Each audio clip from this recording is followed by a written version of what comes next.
Hello，大家好，歡迎嚟到我哋呢一個頻道佛系人生。大家好，我叫 Kelvin，今次想同大家簡單介紹一下嚟自印度嘅達摩祖師係點樣成為中國禪宗嘅開創者。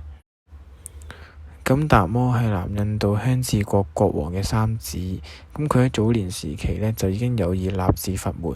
咁直到27祖般若多羅祖師嚟到香治國之後啦，咁佢就成為咗佢嘅大弟子，而最後亦都成為咗印度禪宗第28代嘅祖師。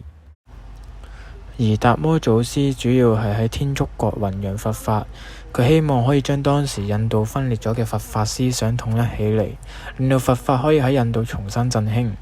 而當時佢知道咗意見王諗住禁止信仰嘅法令，於是佢就前往勸諫，而佢最後亦都成功咁樣扭轉咗意見王嘅禁教政策，亦重新令到意見王成為咗虔誠嘅佛教徒。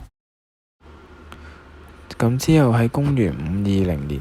達摩祖師就由西天竺嚟到中國。咁當時梁武帝知道達摩祖師嚟咗中國之後呢，就誠意邀請佢由廣州嚟到南京啦，主要係談論佛事。但係由於武帝係一個佛教信徒，主張自我解脫，而達摩祖師係一位禪宗嘅大乘派，主張面壁靜坐，普度眾生。咁由於佢哋主張嘅唔同啦，所以每次談論佛事嘅時候呢，佢哋兩個總是係話不投機。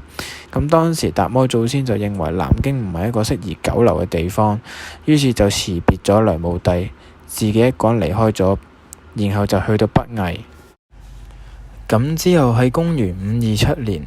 達摩祖師嚟到嵩山少林寺之後，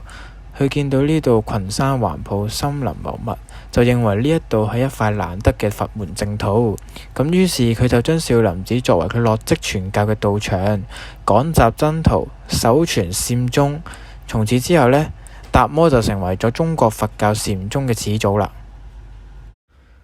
少林寺嘅達摩院係達摩祖師修禪練武嘅地方，佢亦都喺嵩山嘅少林寺面壁咗9年，先決定將佛法傳授俾神光法師，而神光法師亦都係改咗名叫做慧可，佢亦都一路將禪佛傳承落去，同時亦都成功開創咗中國嘅禪宗。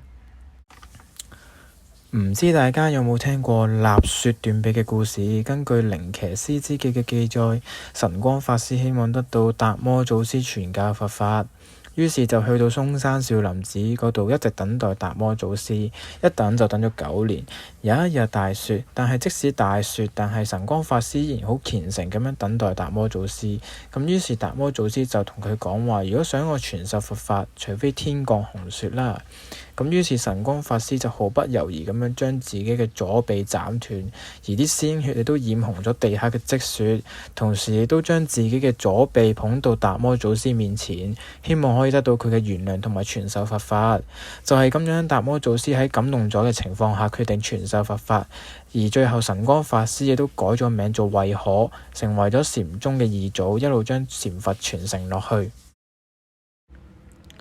好啦，咁睇完條片之後，唔知大家有冇更加了解到印度嘅達摩祖師係點樣成為中國禪宗嘅開創者？咁而家就問翻大家一條問題啦。咁關於神光立雪斷臂嘅故事，究竟佢係斷咗左臂定係右臂呢？歡迎大家留言回答我嘅問題，我哋下條片見。